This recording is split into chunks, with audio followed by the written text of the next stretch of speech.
समाचार रुक करते हैं खबरों की ओर। खबर लखनऊ से है, जहां हाथरस सत्संग भगदड़ में 121 की मौत के मामले से जुड़ी ये खबर है। पेशी के लिए भोले बाबा पहुंचे, जहां न्यायिक आयोग के सामने पेशी के लिए पहुंचे हैं। ये बड़ी खबर आपको बता रहे हैं। हाथरस सत्संग भगदड़ में जिस तरह 121 की मौत हो गई, अब देखिए इस मामले में पेशी के लिए भोले बाबा पहुंचे हैं। ये तस्वीरें भी आप देख सकते हैं। तो न्यायिक आयोग के सामने पेशी के लिए भोले बाबा को लाया गया है।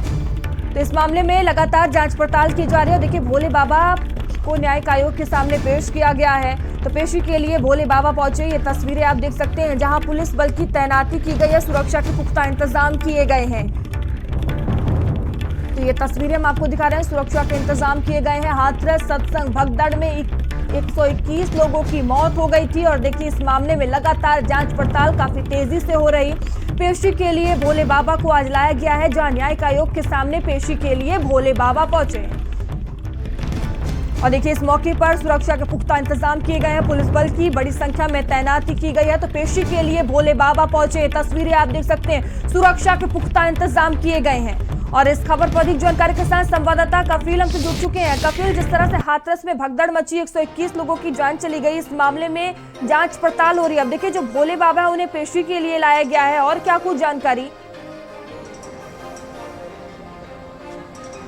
बिल्कुल, देखिए कड़ी सुरक्षा व्यवस्था के बीच में भोले बाबा को आज जनपद में जो आयोग का दफ्तर है वहां लाया गया है। जो आयोग के अध्यक्ष हैं, रिटायर्ड जज हैं ब्रजेश कुमार श्रीवास्तव, वो पहले पहुंच चुके थे। अब भोले बाबा अंदर पहुंचे हैं, उनके साथ उनके वकील हैं। कड़ी सुरक्षा व्यवस्था की गई थी।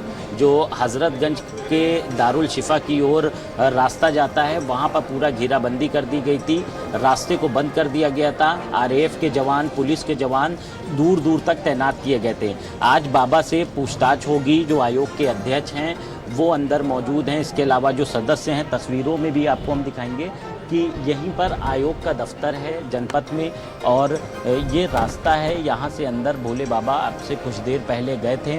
उनके साथ उनके वकील थे। जिस गाड़ी से भोले बाबा आए हैं वो विधायक लिखी हुई गाड़ी है, उसी में पीछे के हिस्से में भोले बाबा बैठे हुए थे। अब कड़ी सुरक्षा व्यवस्था के बीच में उनको अंदर ले जाया गया है। अभी भी आप तस्वीरों में देख सकती हैं कि किस तरह से कड़ी सुरक्षा व्यवस्था की गई है। पुलिस के जवान जगह जगह तैनात किए गए हैं, बैरिकेड कर दिया गया है। जो मीडिया कर्मी हैं उनको गेट से दूर रखा गया है। और अब अंदर पूछताछ हो रही है, भोले बाबा अंदर मौजूद हैं। अब ये पूछताछ कितनी देर चलती है, कब भोले बाबा बाहर निकलेंगे, जिस तरह से ये आयोग का गठन हुआ था उसके बाद आज यहाँ पर भोले बाबा पहुँचे हैं और उनसे पूछताछ होगी। फ़िलहाल जो उनके वकील हैं उनका कहना है कि पूछताछ चलेगी। फ़िलहाल सुबह सुबह भोले बाबा लखनऊ पहुँच चुके थे, जिसके बाद जब मीडिया को इसकी जानकारी हुई तो जो जनपद का इलाका है वहाँ पर कड़ी सुरक्षा व्यवस्था कर दी गई थी, क्योंकि सुबह बड़ी संख्या में जो उनके अनुयायी हैं वो भी पहुँचे हुए थे। तो अब अंदर पूछताछ चल रही है, देखना ये होगा इस पूरे मामले में क्या कुछ होता है, क्योंकि जिस तरह से हाथरस कांड हुआ था, दर्दनाक हादसा था, उसमें 100 से ज़्यादा लोगों की मौत हो गई थी। इसमें पुलिस ने भी अपनी जांच की, लेकिन भोले बाबा का कहीं नाम नहीं आया। अब जो आयोग है, आयोग के जो अध्यक्ष हैं, सदस्य हैं, वो अंदर मौजूद हैं, वो पूछताछ करेंगे। इस पूछताछ में क्या क्या पॉइंट्स रखे जाएंगे, क्योंकि भोले बाबा का प्रवचन था उस दिन और उसी दौरान ये पूरा हादसा हुआ था जिसमें 100 लोगों की दर्दनाक मौत हुई थी। ठीक है कफील, देखिए जिस तरह से पेशी के पहले हमने देखा बड़ी संख्या में जो बाबा के समर्थक हैं वो पहुंच गए, हजरतगंज का घेराव किया गया।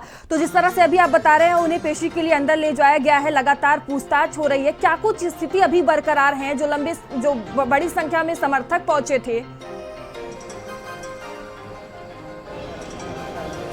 देखिए जैसे ही समर्थकों के पहुंचने का मामला पुलिस के संज्ञान में आया, उसके बाद से तमाम जो समर्थक थे उन्हें तितर बितर कर दिया गया, यहाँ से हटा दिया गया है, क्योंकि जो जनपद का लगभग 500 मीटर का दायरा है उसको पूरी तरह सील कर दिया गया। यहाँ पर किसी भी उनके समर्थक को अंदर दाखिल नहीं होने दिया गया। जो मीडिया है, मीडिया को अंदर आने दिया गया, लेकिन जो आयोग का दफ्तर है वहाँ पर मीडिया भी प्रतिबंधित की गई है। तो कहीं ना कहीं पुलिस ने कड़े सुरक्षा व्यवस्था के इंतज़ाम किए हैं। जो बाबा के तमाम समर्थक थे उन्हें हटा दिया गया है, लेकिन अभी भी जगह जगह वो एक गुट बना के बैठे हुए हैं अपने, क्योंकि भोले बाबा के जो फैन फॉलोइंग है वो काफ़ी बड़ी है, लोग उनको मानने वाले हैं। जिस दिन सत्संग चल रहा था उस दौरान भी लाखों की संख्या में जो उनके अनुयायी थे, समर्थक थे, वो पहुंचे हुए थे।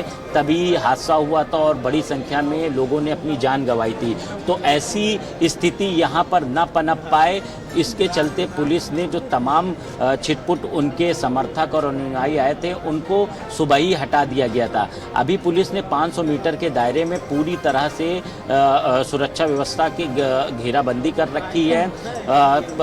जगह जगह पर पुलिस तैनात है, आरएएफ के जवान तैनात हैं। फिलहाल अभी बाबा अंदर मौजूद हैं आयोग के दफ्तर में। जो अध्यक्ष हैं वो उनसे पूछताछ करेंगे। आयोग के तमाम सदस्य अंदर मौजूद हैं। अब देखना ये होगा इस पूछताछ के बाद बाबा की तरफ से क्या स्टेटमेंट आता है, क्योंकि बाबा डायरेक्ट तो मीडिया के सामने नहीं आ रहे, लेकिन उनके जो वकील हैं वो क्या स्टेटमेंट देते हैं ये देखने वाली बात होगी। बिल्कुल ठीक है, बने रहिएगा कपिल आप हमारे साथ।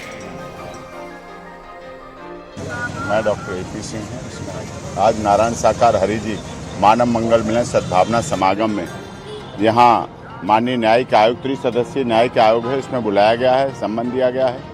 उसमें आज उपस्थित होंगे और अपने बयान दर्ज कराएंगे, बुलाया गया था इसमें। न्यायिक आयोग का क्योंकि फाइनल रिपोर्ट भी देनी है, इस केस में हाथरस में चार्जशीट फाइल हो चुकी है, इन्वेस्टिगेशन कंप्लीट हो चुकी है, चार्जशीट फाइल हो चुकी है, और जो भी है उसमें आगे न्यायिक आयोग में जो रिपोर्ट दें, भविष्य में ऐसी कोई घटना ना हो, भविष्य में ऐसी कोई साजिश रचने वाले सफल ना हो जिसकी वजह से ऐसी घटना दोबारा की पुनरावृत्ति ना हो। इस पर न्यायिक आयोग अपनी रिपोर्ट देगा, अपनी जांच पूरी करने के बाद वो करेंगे और उसके बाद आगे। और चलिए आगे बढ़ते हैं। खबर मुंबई से है, जहां देश के मशहूर उद्योगपति रतन